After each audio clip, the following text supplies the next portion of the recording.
They abandoned me in another country. I paid them back in kind. I took away their home. I was treated like dead weight by those who should have protected me. I transformed tears into courage and courage into action. In the end, it wasn't revenge. It was liberation. If this story interested you, don't forget to subscribe to our channel and tell us which city you're watching from. We continue. I promise this will be the best story you'll ever hear in your life. Helen adjusted her seatbelt in the back seat of the airplane and watched through the small window as clouds formed like loose cotton in the sky. 43 years she had waited for this moment. 43 years keeping postcards of the empire, state building in a dusty shoebox, dreaming of the day she would finally walk the streets of New York City. Now at 65, she was there, flying toward the destination that had populated her dreams since she was a girl. "Mom, are you okay back there?" asked Mary, her daughter, without turning completely. She was sitting 3 rows ahead, next to Robert, her partner of 15 years, and their 2 teenage children. "I'm great, dear," answered Helen, forcing a smile that Mary couldn't see. The truth was that she felt strange in that position. When they bought the tickets, Mary explained that it would be better for her to sit separately to have more legroom, since the flight was long. Helen didn't question it, as she always did. After all, she was the one paying for the entire trip for the whole family, a gift she had planned for months. The money had come from years and years of saving. Helen had worked as a seamstress in a clothing factory for 3 decades, getting up at 5 in the morning every day, returning home only to cook, wash, clean the house and help Mary with her studies. When Mary got pregnant at 19 and Robert appeared in their lives, Helen opened the doors of her home without hesitation. That's how it was done, she thought. Family takes care of family. During all those years, Helen supported not only Mary and Robert, but also her grandchildren, 16-year-old Luke and 14-year-old Isabella. She paid the electric bill, water, groceries, the children's clothes, private school tuition. Robert worked sporadically as a salesman, but his income never seemed enough to cover even his own needs. Mary did some manicure work at home, but there was always an excuse for why the money didn't stretch. Helen never complained. Love was that, she thought, giving without expecting anything in return, renouncing her own dreams so others could realize theirs. How many times had she put the postcards back in the box when a family financial emergency came up? How many times had she postponed the trip to pay for Robert's car repair or one of her grandchildren's birthday parties? But this time would be different. Helen had saved enough money not just for her own trip, but to take the whole family. She imagined it would be a magical experience, a moment of unity, an opportunity to finally share her most precious dream with the people she loved. "I think we should have stayed at a more central hotel," she heard Robert comment to Mary. "This one your mom chose is a bit out of the way." "She was looking at prices," Mary responded in a low tone, but not low enough that Helen couldn't hear. "You know how she is with money." Helen felt a tightness in her chest. She had spent weeks researching the best value, wanting to provide an amazing experience without waste. The hotel she chose had great reviews and was in a charming area, just a 15-minute subway ride from the main tourist attractions. But from Mary's tone, it seemed she had made a mistake. "And that purse she was carrying at the airport?" whispered Isabella, her granddaughter. "It's from Grandma Constance's era. It must be 20 years old." Muffled laughter followed the teenagers' comment. Helen looked at her own purse, a brown leather piece she had bought years ago and cared for with affection. She didn't know it was a source of embarrassment for the family. Throughout the flight, Helen observed the family's interactions. From afar, there was a naturalness among them that didn't include her. Inside jokes, references to conversations she hadn't witnessed, body language that spoke of a complicity she wasn't part of. It was like watching a movie where all the actors knew the script except for her. When the plane landed in New York, Helen felt a mixture of excitement and anxiety. She was finally there, in the city of her dreams, but something didn't seem right. The family moved as a cohesive group, and she felt like a piece that didn't fit perfectly. At the airport, while waiting for the luggage, Helen tried to share her excitement. "Did you know I've been collecting New York City postcards since I was 20? I have more than 200 saved at home." "That's interesting, Mum," said Mary, but her eyes were on her phone, checking messages. "Grandma, did you bring all the postcards in your suitcase?" asked Luke, with a smile that seemed more polite than genuine. "I brought some of my favorites. I thought we could compare them with the actual places," Helen replied, excited by her grandson's interest. "How cute," murmured Isabella, exchanging a look with her brother that Helen pretended not to notice. The taxi ride to the hotel was quiet. Helen looked out the window, trying to memorize every detail of the city she loved so much through the images on the postcards. The wide streets, the iconic buildings, the unique elegance of New York City beginning to reveal itself in the evening. Her heart raced with emotion, but when she tried to share her impressions, the family's responses were monosyllabic. At the hotel, there was a small misunderstanding at the reception about the rooms. Helen had reserved 2 double rooms, one for Mary and Robert, the other for herself with the grandchildren. But Mary suggested that maybe it would be better for Helen to stay alone, for more privacy, and for the teenagers to stay with their parents. "But I thought it would be fun to stay together," said Helen, feeling rejected. "Mum, you snore a little at night and the kids need to rest well to enjoy the tours," explained Mary with a smile that didn't reach her eyes. Helen accepted, as always. She settled into the individual room, carefully, unpacked her suitcase and sat on the bed looking out the window. Down below, New York pulsed with nightlife. She was finally there in the place of her dreams, but an unexpected feeling of loneliness invaded her. She took one of the postcards she had brought, a nighttime image of the Empire State Building lit up. She had bought that postcard in a souvenir shop in the center of the city where she lived, more than 20 years ago. At the time, she was married to John, Mary's father, and they dreamed of traveling together when she finished her studies. John left when Mary was only 8, leaving Helen alone to raise their daughter. Since then, Helen had dedicated all her energy to her family. She worked double to give Mary everything she could, supported her when she got pregnant young, opened the doors of her home to Robert without questioning.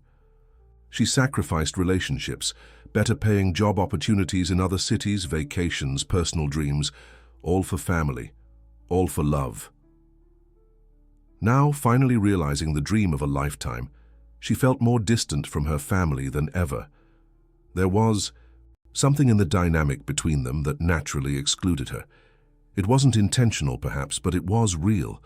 They formed a nucleus, and she was the periphery. The next morning, she went down for breakfast with a hopeful heart. A new day, a new opportunity for connection. She found the family already gathered at a table, animatedly discussing the day's plans. "Good morning, family," Helen greeted, approaching with a smile. "Oh, Mom, you're already down," said Mary. "We were just organizing the itinerary." Helen sat in a chair that seemed to be left over at the table. Robert had spread out a map of New York City and was making notes on a pad. "I thought we could start with the Statue of Liberty," suggested Helen, trying to participate in the planning. "I've always wanted to see it at sunrise." "The problem is that it gets very crowded in the early morning because of tourists who want photos," explained Robert without raising his eyes from the map. "It's better to leave it for late afternoon. I brought an itinerary that I researched on the internet," said Helen, removing an organized folder from her purse. "It has schedules, prices, restaurant recommendations." "Mom, nowadays we use apps for that," interrupted Isabella. "It's much more practical. Let us handle it with the phone's GPS," added Mary, putting away Helen's folder without looking at it. "It's easier." Helen felt the words like small stabs. All the research work she had done for months, the nights she spent organizing the perfect itinerary, all discarded in seconds. She tried not to show her disappointment. During breakfast, the conversation flowed among Mary, Robert, and the teenagers.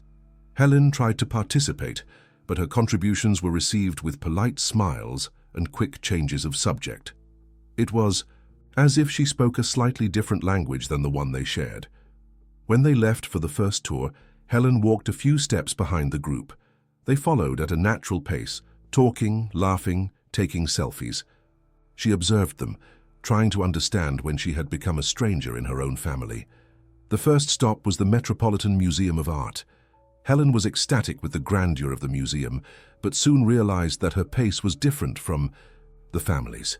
She wanted to stop in front of each work, read the descriptions, absorb every detail. They wanted to circulate quickly, take the obligatory photos and move on. "Mom, you're going too slow," said Mary, after Helen stopped for the 5th time to admire a painting. "We're going to waste too much time this way." "I'm sorry," replied Helen, quickening her pace. "It's just that I've never seen anything like this up close." "We can come back another day if you want to see it more carefully," suggested Robert, but the tone wasn't convincing. Helen realized she was being a burden. The family had its own rhythm, its own interests, and she was getting in the way. She became more silent, agreeing with everything, accelerating her pace even when she wanted to stop and contemplate something that moved her. For lunch, they sat at a charming cafe near the Hudson River. Helen offered to take photos of the family. "That's good, Mom. You have a knack for photography," said Mary, handing her the phone. Helen stepped back to get a good angle and observed through the phone screen her family smiling together. They seemed complete without her. The thought crossed her like an icy, "Hooray!" "Can you take some of me too?" asked Helen after taking several photos of the group. "Of course, Grandma," said Luke, taking the phone. But the photo was quick, with no care for framing or light. During the afternoon, they visited St. Patrick's Cathedral. Helen was hypnotized by the colorful stained glass windows that created magical reflections inside the cathedral. It was exactly as she had imagined through the postcards, but even more beautiful. Tears of emotion welled in her eyes. "Is everything okay, Mum?" asked Mary, noticing the emotion. It's so beautiful," murmured Helen. "I dreamed of this for so long."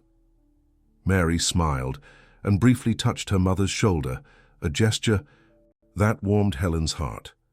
Maybe it was just a matter of adaptation. Maybe they just needed time to get used to being together in an environment so different from their daily routine. But the rest of the day brought more signs that something wasn't right. At dinner, Helen was positioned at one end of the table, slightly removed from the center of the conversation. When she tried to tell a story about her work at the factory, she was gently interrupted by an observation from Robert about the menu. Back at the hotel, Helen said goodbye to the family in the elevator. They were going to continue talking in Mary and Robert's room, planning the next day. She wasn't invited. In her room, Helen sat on the bed with one of the postcards in her hands. The image showed the Empire State Building at dusk, golden in the sunlight. Tomorrow she would finally see it up close. She should be exulting with happiness. Instead, she felt a growing emptiness in her chest. She picked up her phone and almost called her neighbor, Mrs. Elaine, to tell her about the first day. But what would she say? That she was fulfilling the dream of a lifetime but feeling more alone than ever. That the family she loved so much seemed to see her as a nuisance. She put the phone away and prepared for bed. Maybe it was just the fatigue from the trip, the adaptation to the time zone. Maybe tomorrow everything would be different. After all, they were just beginning. They still had a whole week ahead. But as she tried to fall asleep, Helen couldn't shake off the feeling that she was being tolerated, not celebrated. And for the first time in her life, she began to question whether the unconditional love she had always offered was really being reciprocated or just taken advantage of. The second day dawned gray, with heavy clouds covering the New York sky. Helen woke up early, as she always did, and spent a few minutes lying in bed looking out the window. She could hear the sounds of the city waking up, increasing traffic, voices of pedestrians, life pulsing out there. She felt strangely disconnected from it all, as if she were watching a movie from inside a glass dome. She went down for breakfast, expecting to find the family, but they had already finished eating. Mary waved to her from a table near the counter, where they were all gathered looking at Robert's phone. "Mum, did you sleep well?" asked Mary when Helen approached. "Yes, dear. Have you already finished breakfast?" "We woke up early. The kids, they were anxious to see the city," explained Robert, putting away his phone. "But don't worry, we asked them to save some things for you." Helen sat alone at a nearby table and quickly ate the remains of breakfast that had been set aside for her. It wasn't ill will, she knew. It was just different. The family had its own rhythm and she needed to adapt. "Today we'll start with the Statue of Liberty like Mom wanted," announced Mary when Helen finished. "Afterward, we can go up to the Washington Square Arch and walk along Fifth Avenue." "How wonderful!" exclaimed Helen, feeling her heart accelerate. Finally, she would see up close the monument that had inhabited her dreams for decades. The subway journey was an adventure in itself. Helen had never ridden a subway and was fascinated by the New York transportation system. She tried to share her enthusiasm, but realized that the others were more concerned with not getting lost or checking messages on their phones. When they emerged from the subway station and the Statue of Liberty appeared before them, Helen stopped in the middle of the sidewalk. The structure rose majestically against the gray sky, exactly like in the postcards, but infinitely more imposing. Tears welled in her eyes.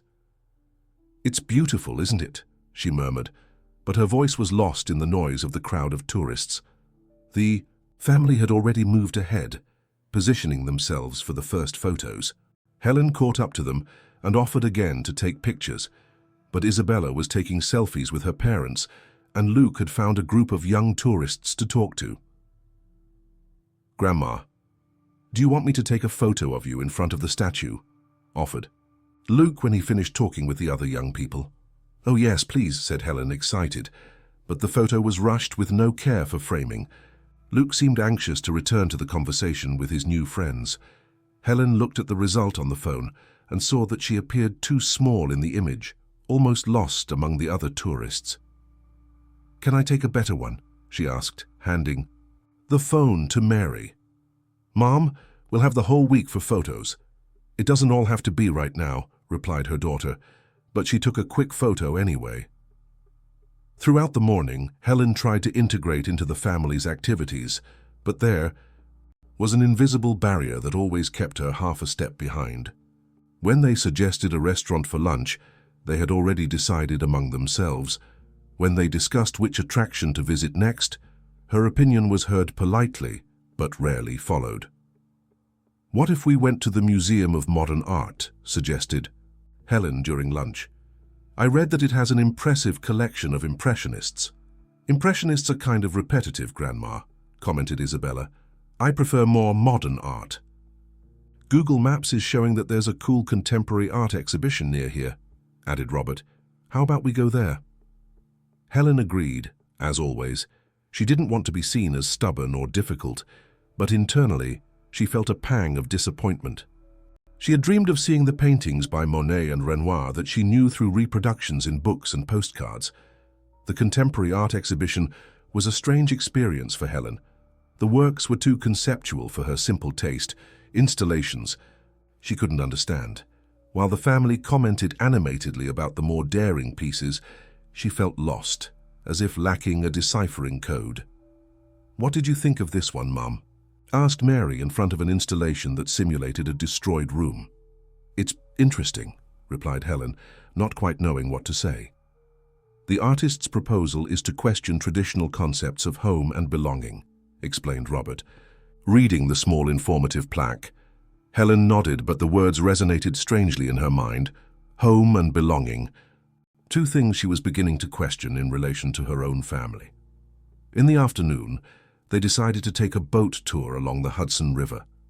Helen was excited at the prospect of seeing New York from a different angle, but when they boarded, she realized she had been naturally directed to an isolated seat, while the family settled together on the other side of the vessel. From her place, she observed Mary, Robert, and the teenagers talking and laughing. There was a harmony among them, a naturalness that didn't include her. They were like a well-rehearsed musical quartet, while she felt like an out-of-tune instrument trying to keep up with the melody. During the tour, a boat employee offered headphones with explanations about the tourist spots in English. Helen was enthusiastic. Finally, she could understand everything about the city she loved so much. But when she tried to share the interesting information she was hearing, she realized the family was entertained with other things. "Did you know that Lower Manhattan was the cradle of New York?" Helen tried. Murmured Mary, without diverting her gaze from the phone where she was editing photos to post on social media. "And St. Patrick's Cathedral took almost 200 years to build." "That's a long time," commented Luke distractedly. more interested in filming stories for Instagram. Helen gave up on sharing the information and remained silent for the rest of the tour.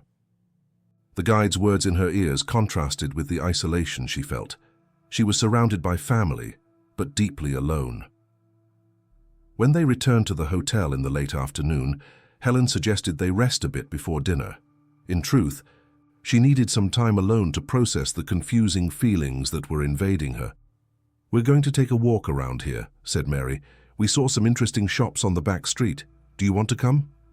Helen almost said yes, but something in the tone of the question, too polite, too formal, made her hesitate. "I think I'll rest a bit. You have fun." "All right, Mum. Shall we meet for dinner at 8? She went up to her room with a heavy heart. She sat on the bed and again took one of the postcards she had brought. This one showed the Hudson River at dusk, with the illuminated bridges creating golden reflections on the water. She had just seen that same view, but in person the experience had been very different from what she had imagined. On impulse, she picked up her phone and called Mrs. Elaine, her neighbor in her hometown. "Helen, how's New York? Are you having a lot of fun?" "It's being different from what I expected," admitted Helen, choosing her words carefully. "Different how?" Helen was silent for a few seconds. How to explain that she was fulfilling the dream of a lifetime, but feeling more excluded than ever? "It's just the family has its own rhythm. Sometimes I feel a bit out of place." "Oh, Helen, that's normal. You're not used to traveling together. In a few days, you'll get along better." Mrs. Elaine was right, Helen thought. Maybe it was just a matter of time. Maybe she was being too sensitive. "You're right. It's just that I waited so long for this trip. And you are enjoying it, I hope. Don't let silly things ruin your dream." After the call, Helen felt a little better. She took a relaxing bath and carefully chose her clothes for dinner. She had brought a navy blue dress that she liked very much, elegant but discreet. When she went down to meet the family in the lobby, she noticed they were excited, talking about the purchases they had made during the afternoon. Mary was showing a new purse. Robert was displaying a shirt, and the teenagers had bought souvenirs. "That's a beautiful dress, Mum," commented Mary when she saw her. "Thank you, dear. Did you buy a lot of things?" "Some little souvenirs," said Robert. "New York has some incredible stores." Helen didn't ask how they had paid for the purchases. She knew that the credit card Mary used was connected to her bank account, as it had always been. She had been financing the family's extra expenses for so many years that she couldn't remember when it had started. The restaurant they chose was charming, with tables on the sidewalk and a beautiful view of a small square. Helen was excited when the waiter spoke a few words in a friendly manner. Apparently there were many tourists in the area. But during dinner, again she found herself positioned at one end of the table, slightly removed from the main conversation. The family was discussing plans for the following day, but Helen realized that her participation in the decision was more procedural than real. "Tomorrow we could go to Ellis Island," she suggested. "It's very far, Grandma," said Isabella, "and it must be full of tourists." "I'd prefer to visit Greenwich Village," added Luke. "I saw on Instagram that there are some incredible views there." "Greenwich Village is a good idea," agreed Mary. "More authentic than Ellis Island." Helen nodded, once again swallowing her desire. Ellis Island had been on her dream list for decades, but she didn't want to insist and seem stubborn. During dessert, something happened that marked her deeply. Mary received a call from a friend back home and moved away from the table to answer. Helen took the opportunity to try to talk with Robert and her grandchildren, but realized that without Mary as a mediator, the conversation didn't flow naturally. "So, Grandma, are you enjoying New York?" asked Luke, but the tone was polite, not genuinely interested. "Very much. It's all as I imagined, but even more beautiful." "Cool," replied her grandson, returning to his phone. Robert tried to bring up the subject of her work at the factory, but Helen realized he was just being polite. There was no real interest in her stories, her experiences, her perspective on life. When Mary returned, the conversation immediately came alive again. She was the center around which the family orbited, and Helen began to realize that her place in that family constellation was much more peripheral than she had imagined. Back at the hotel, they said goodbye in the elevator as they had the night before. Helen went up to her room while the others continued the day talking and planning. Alone in her room, Helen sat in the armchair near the window and looked at the lights of New York. The city was beautiful, exactly as she had dreamed. But the experience was being very different from what she had imagined during all those years of saving and planning. She took one of the postcards. This one showed Greenwich Village with Washington Square Park in the background. Tomorrow she would finally visit that place. She should be excited, but a strange sensation was invading her. It was as if she were living someone else's dream, not her own. For the first time in her life, Helen began to question whether the love she had always offered unconditionally was being valued or just taken advantage of. The difference between these two things, she realized, was much greater than she had ever imagined. She put away the postcard and prepared for bed, trying to push away the disturbing thoughts. They still had several days ahead. Maybe things would improve, maybe she was being paranoid. But deep in her heart, a painful truth was beginning to form. She was being tolerated, not celebrated. And that discovery hurt more than any physical pain she had ever felt. The third day of the trip began with a light rain that fogged the hotel windows. Helen woke up with a strange feeling in her stomach, as if sensing that something was about to happen. During breakfast, the family seemed more distant than on previous days, talking in low tones that ceased when she approached. "Mum, today we thought about dividing the group a bit," announced Mary when Helen joined them. "Robert and I want to take the kids to see some shops on Fifth Avenue. They're things more suited to their age."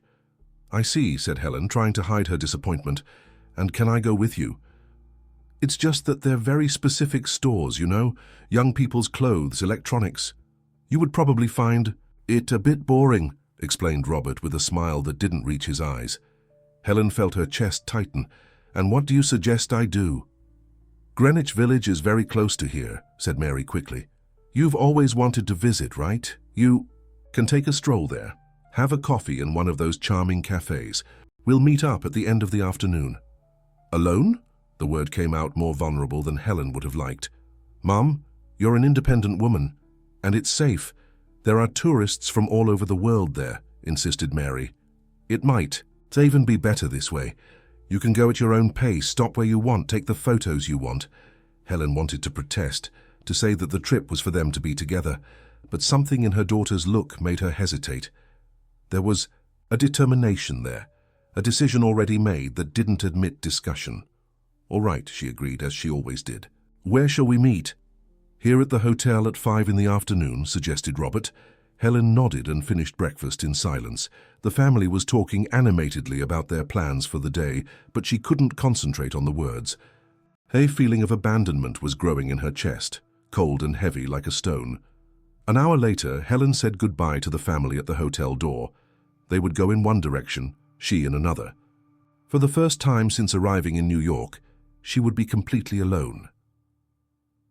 The path to Greenwich Village was a mixture of enchantment and melancholy.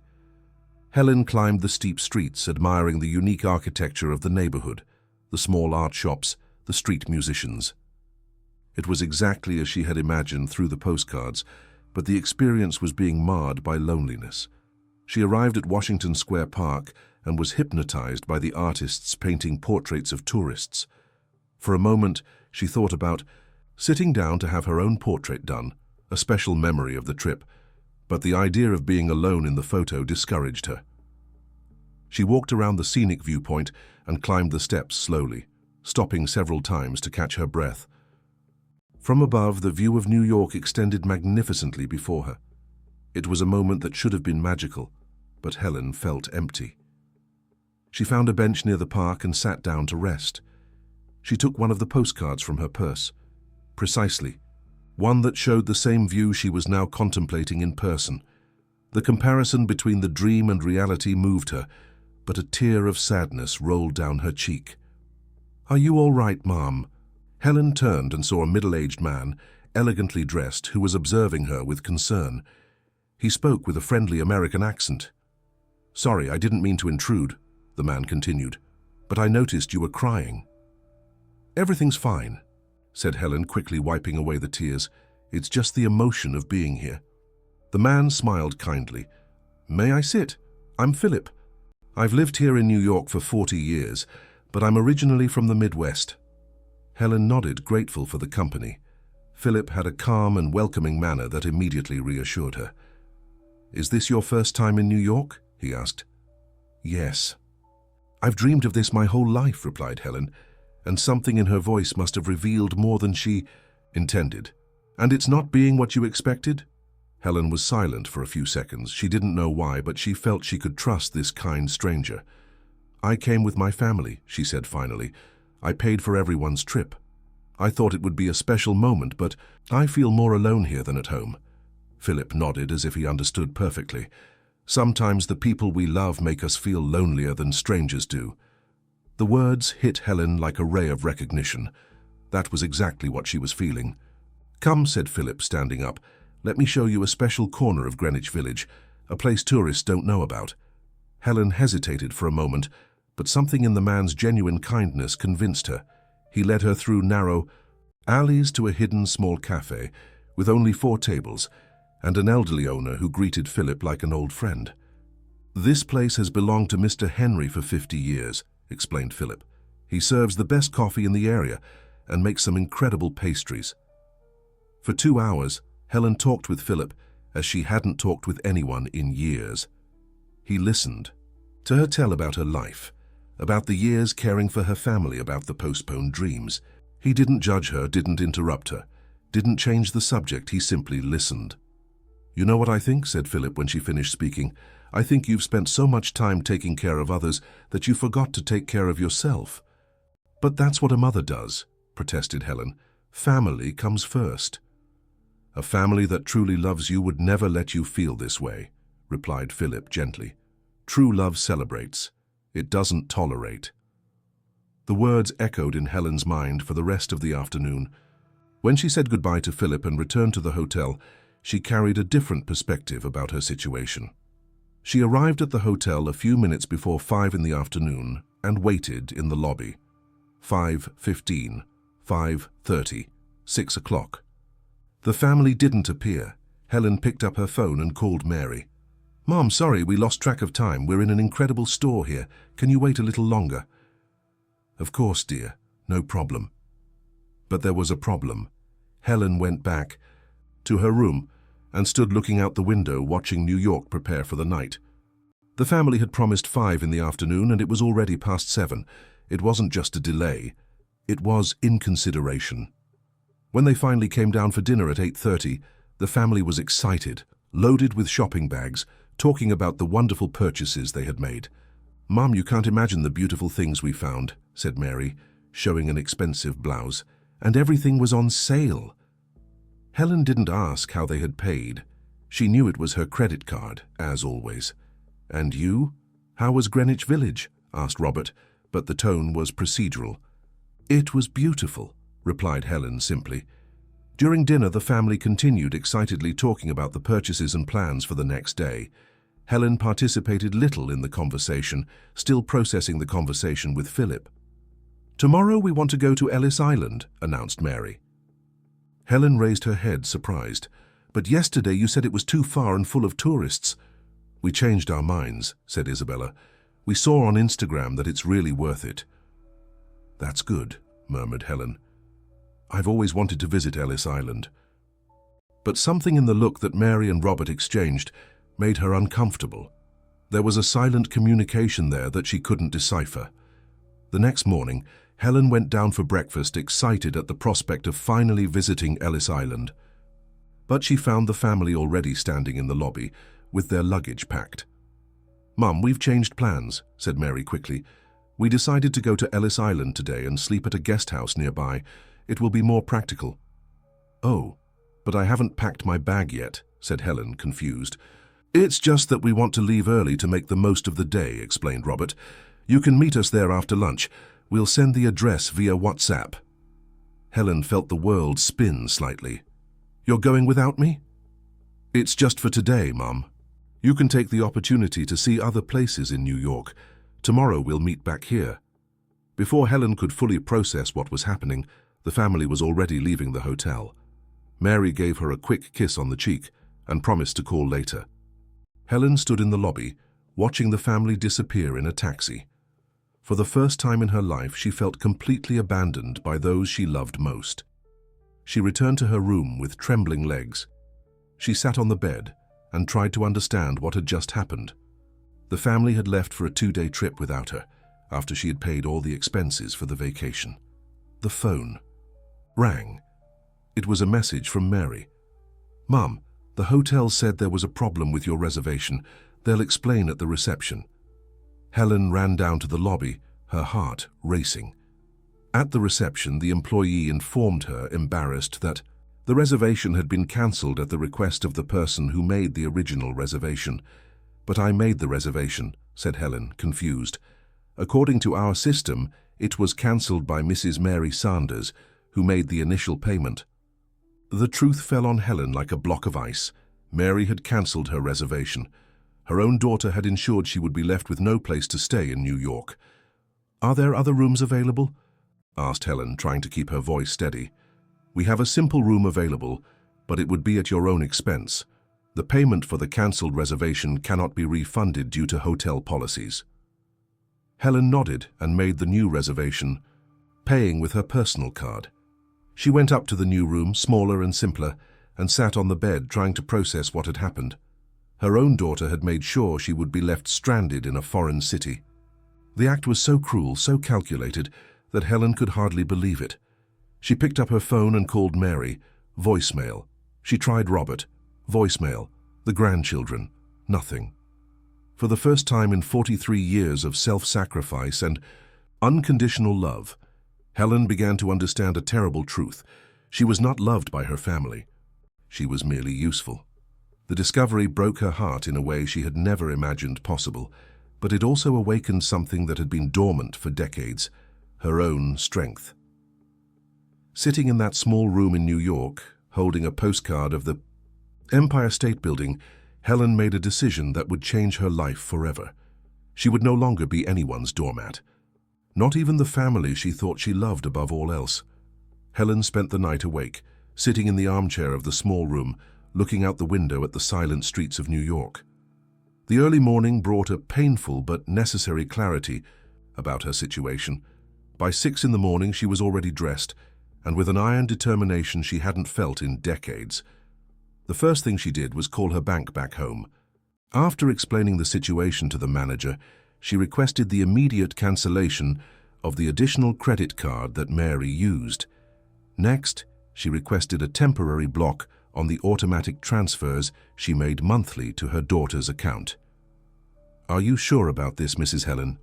asked the manager, surprised. "These are transfers you've been making for more than 15 years. "I'm absolutely sure," replied Helen, with a firmness in her voice that surprised even herself. The next step was more painful, but necessary. Helen called her lawyer back home, Mr. Augustus, who handled her few important documents. "Mr. Augustus, I need to know exactly what my rights are regarding the house where my family lives." "Mrs. Helen, you own 60% of the property. Remember that when your ex-husband left, the house was divided between you and Mary. His part was transferred to her. And if I want to sell my part?" There was a pause on the other end of the line. "You can sell, yes, but may I ask why this sudden decision?" Helen briefly told him what had happened in New York. The lawyer was silent for a few seconds. "I understand. I'll arrange all the necessary documents. Are you sure this is what you want?" "Mr. Augustus, for the first time in 40 years, I'm absolutely certain of what I want."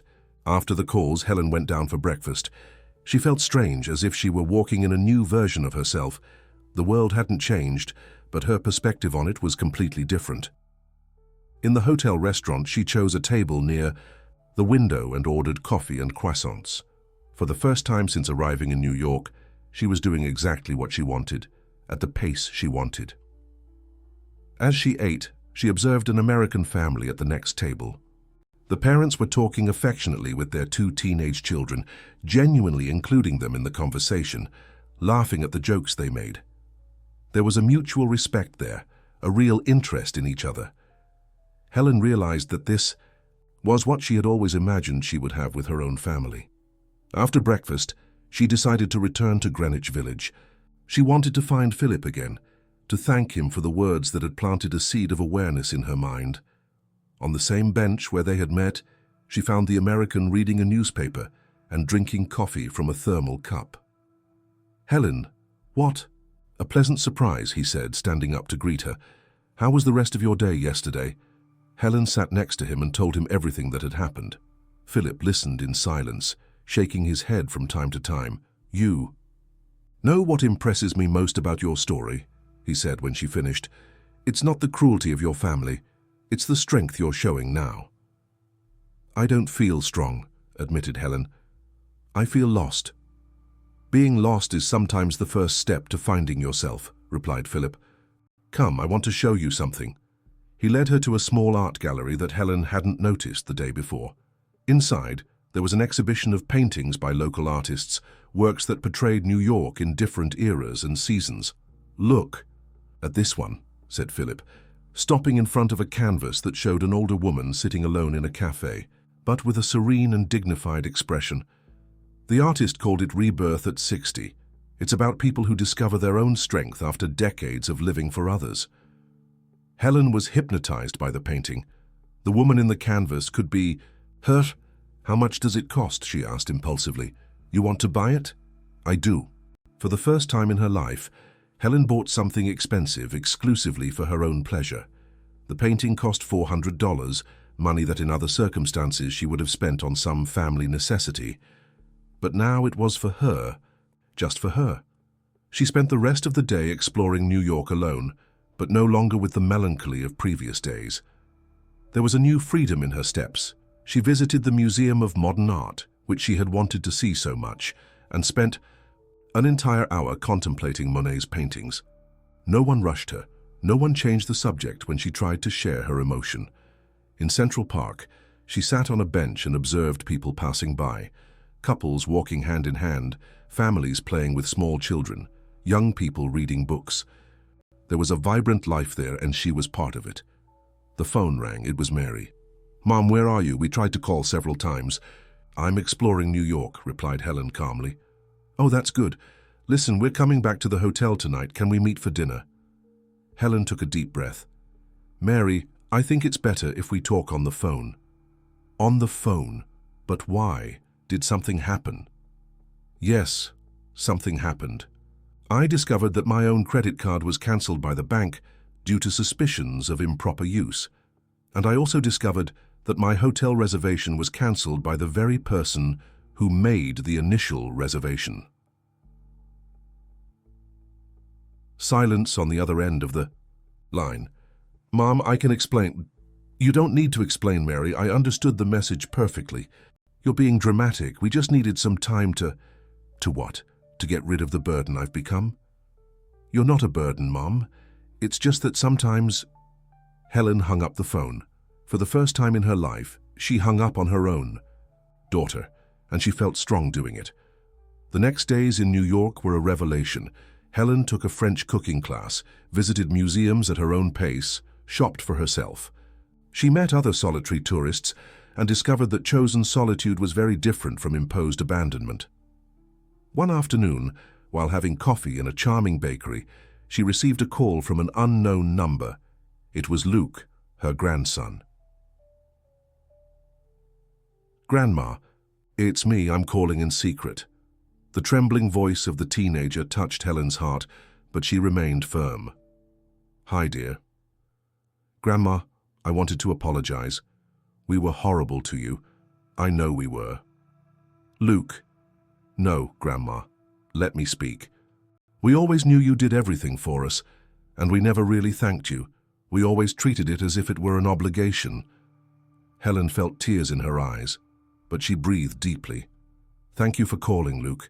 It means a lot to me. Will you forgive us?" "Luke, forgiveness isn't the problem. The problem is that things can't continue as they were before." "I know, Grandma. Mom is desperate because the card stopped working, and the money transfer didn't come this month. And that's how it's going to be from now on. If you want to have a relationship with me, it will have to be a relationship of mutual respect, not of convenience. I understand, Grandma, and I want to have a real relationship with you. After the call, Helen cried, but they weren't tears of sadness. They were tears of liberation. On her last day in New York, Helen made a point of returning to the Statue of Liberty. This time she asked a tourist to take her photo, but not just any photo. She asked him to capture her expression of dignity, her serene smile, her upright posture of someone who had found her own strength. When the tourist returned the phone, Helen looked at the photo and barely recognized herself.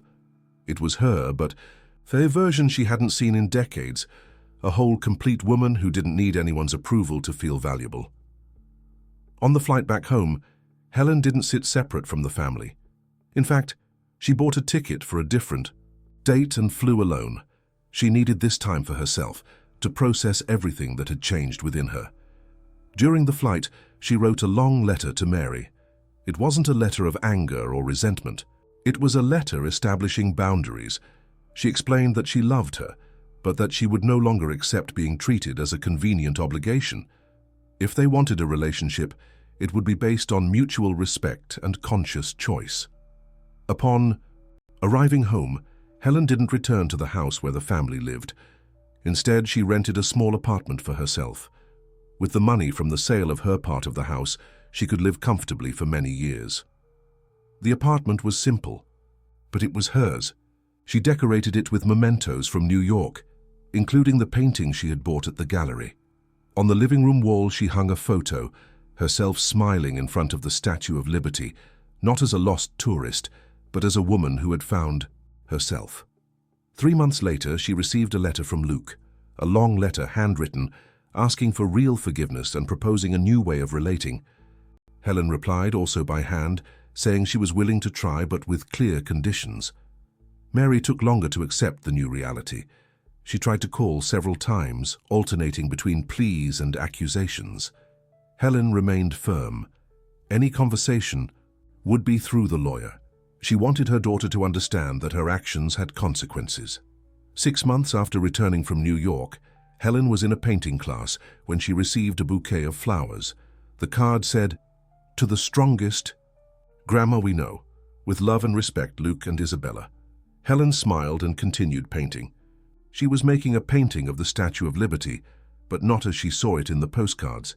She was painting it as she saw it now, a symbol that the most important dreams are those we fulfill for ourselves at our own pace, with our own strength. In Trieu, the canvas. A mature woman was sitting on a bench near the statue, not looking at the monument but at the horizon, because she had discovered that the future was not in the past she had idealized, but in the present she chose to build. One afternoon, Mrs. Elaine came to visit her in the new apartment. "Helen, you're different," observed the neighbor. "More present." "I'm learning to be present in my own life," replied Helen, serving coffee she had learned to make in the New York course. "And don't you miss the big house, the family always around?" Helen looked out the apartment window. She saw children playing in the square, an elderly couple walking hand in hand, young people talking in a cafe. "You know, Elaine, I spent 40 years thinking that love meant total sacrifice. That being a mother meant disappearing. But I learned that love without boundaries becomes dependency, and dependency isn't love." "And the grandchildren? How is it going with them?" "Luke visits me every Saturday. We really talk now. Isabella is still processing everything, but she sent a nice message last week. Things are changing." "And Mary?"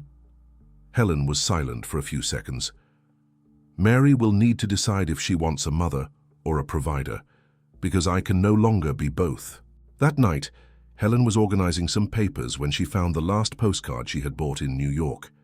It was a panoramic view of the city at dusk, with the phrase, "New York, City of Fulfilled Dreams." She stuck the postcard on the wall next to the others, creating a small mural of her journey. But this postcard was different from the others. It no longer represented a distant dream. It represented a real achievement, a personal transformation, a rebirth. She prepared for bed in her apartment, with her choices.